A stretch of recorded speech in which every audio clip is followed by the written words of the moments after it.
Presiden Amerika Serikat Donald Trump membanggakan bagaimana dia secara pribadi menghentikan Turki agar tidak ikut berperang di pihak Iran. Dan dia menyebut pemimpin Turki, Erdogan, sebagai pemimpin hebat karena mau mendengarkannya. Di kantor Oval pada hari Rabu, Trump mengklaim bahwa Presiden Turki adalah kandidat utama untuk bergabung dalam konflik melawan Israel dan karena itu melawan Amerika Serikat. Karena menurut Trump, dia bukan penggemar berat Israel. Tapi dia mengatakan bahwa dia menelpon Erdogan. Dia memintanya untuk tidak ikut campur dan Erdogan menuruti. Turki sendiri tidak memberikan tanda-tanda secara terbuka atau belum memberikan tanda-tanda secara terbuka. Kita harus mengatakan bahwa Turki tidak menunjukkan akan ikut berperang. Dan pada satu titik, Turki sendiri benar-benar terkena tembakan dari Iran. Tapi inilah yang membuat ini lebih dari sekedar anekdot menarik tentang Trump. Sekarang dia memberi isyarat akan menjual pesawat tempur siluman F-35. Benar, jet tempur siluman F-35 ke Turki sebagai hadiah karena tidak ikut campur dalam perang antara Amerika Serikat dan Iran di pihak Iran. Turki yang sama yang dikeluarkan dari program F-35 pada tahun 2019 karena membeli sistem rudal Rusia. Owen Alterman memiliki informasi lebih lanjut tentang komentar Trump. Kepala NATO mengunjungi Gedung Putih pada hari Rabu, dan salah satu fokus pembahasannya, kecenderungan Donald Trump untuk membantu Presiden Turki Recep Tayyip Erdogan mendapatkan jet tempur F-35. Saya rasa begitu. Ya, saya rasa begitu. Lihat, dia adalah anggota NATO. Beberapa orang tidak menganggap dia sendiri, tapi sebenarnya dia memang anggota. Dia adalah anggota NATO yang kuat. Iya, saya melihatnya. Saya mungkin akan melakukan sesuatu yang akan membuatnya sangat senang. Penjualan F-35 buatan Amerika ke Turki telah ditangguhkan selama hampir 1 dekade setelah Turki memutuskan untuk membeli sistem pertahanan udara S-400 buatan Rusia yang menimbulkan kekhawatiran di Washington bahwa Rusia dapat mencuri informasi tentang F-35 buatan Amerika Serikat melalui orang-orang dan peralatan yang ada di wilayah Turki. Sekarang indikasinya adalah Gedung Putih ingin melanjutkan, bahkan meskipun ada keberatan di Capitol Hill dan keberatan di Israel, dengan melihat keuntungan membantu Turki dan presidennya sebagai sesuatu yang sepadan dengan resikonya. Saya suka dia. Dia adalah teman saya, dan dia tidak terlibat dalam perang. Kamu tahu, dia adalah kandidat utama untuk ikut perang dengan Iran. Mungkin di pihak Iran, karena seperti yang kamu tahu, dia bukan penggemar berat Israel. Dan saya memintanya untuk tetap tidak terlibat. Dia pun tetap tidak terlibat. Fokus lain dalam pertemuan di kantor Oval hari Rabu, pengeluaran pertahanan Eropa. Trump masih marah karena orang-orang Eropa tidak mengeluarkan lebih banyak dana dan tidak membantu dalam perang Amerika Serikat melawan Iran. Sekretaris Jenderal NATO Mark Rutte datang dengan persiapan. Saya ingin menunjukkan kepada Anda apa yang berhasil dicapai oleh presiden ini. Dan saya mulai dengan grafik ini. Grafik ini tentang Trump triliun. Trump triliun menunjukkan kepada Anda peningkatan yang dibayarkan oleh orang Eropa dan Kanada untuk pertahanan sejak Anda menjabat pada tahun 2017. Selanjutnya untuk Trump dan Rutte adalah 7 Juli di Ankara, Turki. Trump mengatakan pada hari Rabu bahwa dia hanya akan pergi sebagai isyarat kepada Presiden Erdogan. Sekutu-sekutu NATO akan berharap mereka bisa membuat Presiden Amerika Serikat itu bersikap lebih hangat kepada mereka juga, setidaknya sedikit. Baiklah, kita kembali di studio bersama analis urusan internasional kami, Dan Perry, koresponden senior Owen Alterman, dan analis keamanan kami, Yakov Lapin. Dan kalian semua pasti punya banyak pendapat tentang hal ini. Saya rasa semua orang juga begitu. Dan saya akan membiarkanmu mulai di sini, karena kamu tahu, saya pikir pertanyaan pertama adalah, apa pendapatmu tentang keinginan Trump untuk memberikan jet tempur siluman F-35 kepada Turki karena memilih untuk tidak melawan AS Serikat dan Israel dalam perang melawan Iran? Kedengarannya seperti lelucon. Maksud saya antusias. Saya berusaha untuk tidak tertawa. Dan saya cukup yakin bahwa Erdogan tidak percaya dengan keberuntungannya bersama Trump. Siapapun yang suka otoriter, selalu suka menjual barang ke siapa saja. Tanah terbenar seperti dia mempromosikan bisnis Amerika. Dan tampaknya dia tidak tahu itu.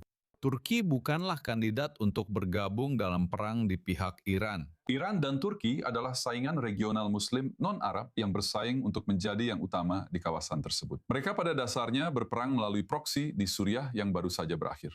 Iran berada di pihak Bashar Assad dan Turki berusaha menggulingkannya. Namun hal ini tidak pernah terjadi. Tapi Trump menceritakan sebuah kisah kepada dirinya sendiri. Dan dia percaya cukup banyak orang akan mempercayainya. Dan ada masalah lain yang lebih besar. Bahwa Turki benar-benar merupakan saingan Israel dan negara-negara Teluk dengan jalur IMEC yang dimaksudkan untuk mempromosikan perdagangan melalui bagian selatan Timur Tengah ke Eropa. Dan Turki adalah saingan dari itu. Dan Trump sedang bermain-main, memainkan satu pihak melawan pihak lain. Membantu Turki adalah sesuatu yang tampaknya ia simpatikan saat ini, tapi dia bisa berubah sewaktu-waktu. Dan dalam kedua kasus tersebut, sepertinya Turki akan memiliki F-35. Sekarang semuanya terasa menyenangkan sampai ada yang celaka. Turki memang bisa berbahaya. Di masa depan, Turki yang lebih agresif mungkin benar-benar akan menimbulkan masalah bagi Israel, mungkin melalui arena Suriah, jika Israel ingin membangun zona penyangga. Itu tidak akan baik jika Turki yang dipersenjatai dengan jet-jet tercanggih Amerika Serikat memutuskan bahwa mereka tidak bisa mentolerir hal itu. Jadi, masalah bisa saja menanti di depan. Meskipun saat ini, saya harus akui, ini terlihat agak lucu karena jelas sekali didasarkan pada kebohongan dan ketidaktahuan. Kamu tahu, tapi itu dan menunjukkan kompleksitas bagi Israel dan mungkin juga bagi Amerika Serikat. Bahwa Turki secara institusi bukanlah Iran. Turki adalah negara anggota NATO, sekutu tradisional Amerika Serikat. Dan seperti yang kamu katakan, Erdogan benar-benar mendapatkan keuntungan besar. Mampu terus mempertahankan status institusional itu. Karena memang tidak mungkin menurut perjanjian Atlantik Utara untuk benar-benar dikeluarkan dari NATO. Untuk mempertahankan status institusional itu dan bahkan meningkatkannya sambil melakukan hal-hal dan mengambil posisi yang bertentangan setidaknya dengan sekutu Amerika dan mungkin juga dengan Amerika Serikat. Dan omong-omong, lihat diskon yang didapatkan Erdogan, Natasha. Dia mendapatkan F-35 karena tidak melawan Amerika Serikat. Lihat, para pemimpin Eropa.